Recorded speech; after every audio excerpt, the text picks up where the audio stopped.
Another one.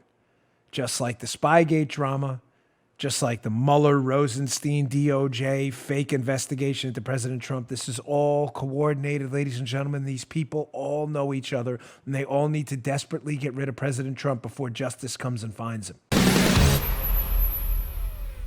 I promised you yesterday I'd get to Rand Paul. This is from a couple days ago. This is Rand Paul on the House floor while the impeachment trial was still going on. And it's important what happened. For a little background, Senator Paul delivered a question during the impeachment trial to the Chief Justice of the United States, John Roberts, who was supposed to read the question and refused, which is unforgivable. Now, he says he refused to read the question because he believed the question would out the whistleblower, which is fascinating, Joe, because supposedly nobody knows who the whistleblower is. So how are you going to out the whistleblower if John Roberts is reading a name and doesn't know who the whistleblower is? I don't know, folks. We're just using logic here. I can't out the whistleblower. That's the whistleblower? I don't know it's the whistleblower. So how are you outing him?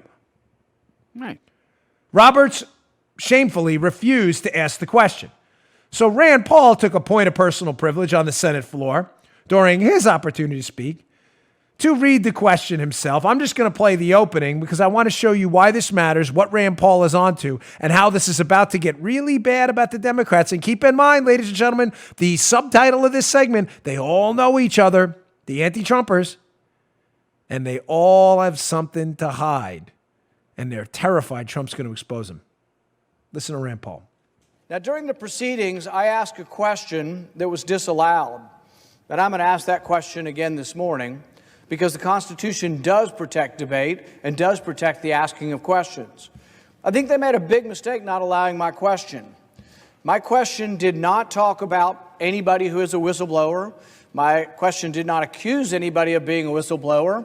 It did not make a statement believing that someone was a whistleblower. I simply named two people's names because I think it's very important to know what happened.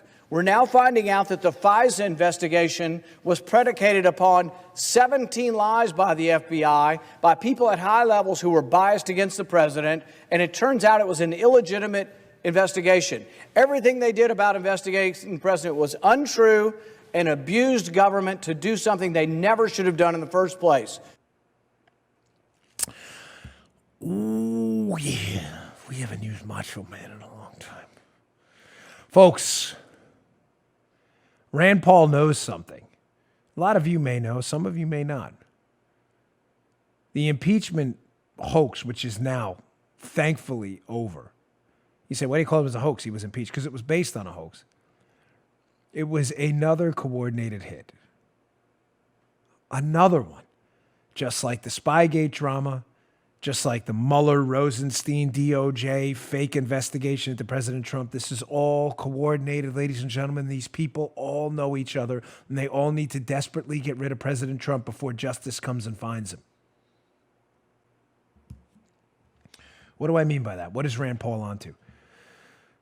Ladies and gentlemen, there were two staffers who were the subject, actually three staffers, at the National Security Council that were the subject of Rand Paul's question. One of them by the name of Abigail Grace, who worked at the National Security Council, where, keep in mind, that's where the whistleblower complaint emanated from. The National Security Council, who alleged they heard Trump's phone call with the Ukrainians and there was an illicit quid pro quo made. It came from the National Security Council, which has been a sieve of leaks. A National Security Council member, Abigail Grace, working for the President's National Security Council, under the executive office of the president, left to go work for who? Adam Schiff. Bizarre. Absolutely bizarre. Schiff, who organized and coordinated with the whistleblower, him and his team, to organize this whistleblower complaint. She left in February of 2017. February 2019. In August of 2019, right before the whistleblower complaint was lodged. Another staffer left by the name of Sean Misko. Again, Rand Paul's question is long. That's a 6-minute speech. I don't have which phrases out there, but I don't have the time for the whole thing. And of course, the whistleblower is banned by YouTube, the name. And I need you to get this information. Banned by YouTube, which is just bizarre. But Sean Misko, another National Security Council member who is known to be a friend of the fake whistleblower, left the same month that the whistleblower filed the fake complaint. So they're like this. They're like two buds. They're BFFs, Misko and the fake whistleblower. Fake whistleblower files the complaint the same month his BFF leaves to go work for Adam Schiff, who we know was coordinating with the whistleblower to file this fake complaint. Remember what I told you. Ladies and gentlemen, was this a coordinated hit? The answer is obviously, you're darn right it was, and Rand Paul knows it. His question was about Misko and Grace and their relationship to the fake whistleblower. Now, here's a Red State piece, which I find a little bit interesting. And by a little bit, I mean a lot of bit interesting. This Red State piece quotes a source who says, new, colleagues overheard the YouTube-censored fake whistleblower discussing with Sean Misko from the National Security Council how to remove Trump from office right after Trump was elected president.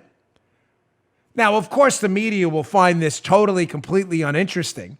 But for media people actually interested in facts, and it is a small, shrinking portion of people actually interested in the facts in this case, you don't find it a little odd. And ladies and gentlemen, you know why I always frame this stuff in the form of a question? I do it because you can't avoid, best political advice I ever got, you can't avoid a question, you can avoid an assertion.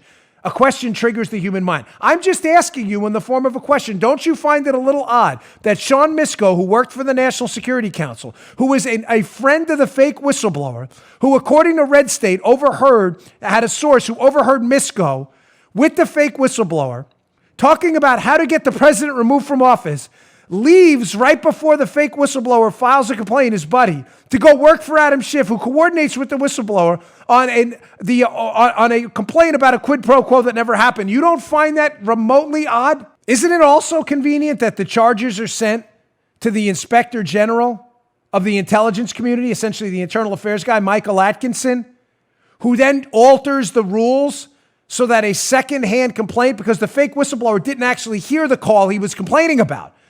And complaints have to be firsthand meaning you heard it for the liberals listening. It was not firsthand. The fake whistleblower did not hear the call. So the Inspector General alters the rules to allow the fake whistleblower to file a complaint he should have never filed about a quid pro quo that never happened, coordinating with a guy on Adam Schiff's staff who he used to be buddies with, who they overheard talking about a plot to get Trump out of office. Don't worry, liberals. Absolutely nothing to see here. You just heard The Dan Bongino Show. You can also get Dan's podcasts on iTunes or SoundCloud. And follow Dan on Twitter 24/7 @DBongino.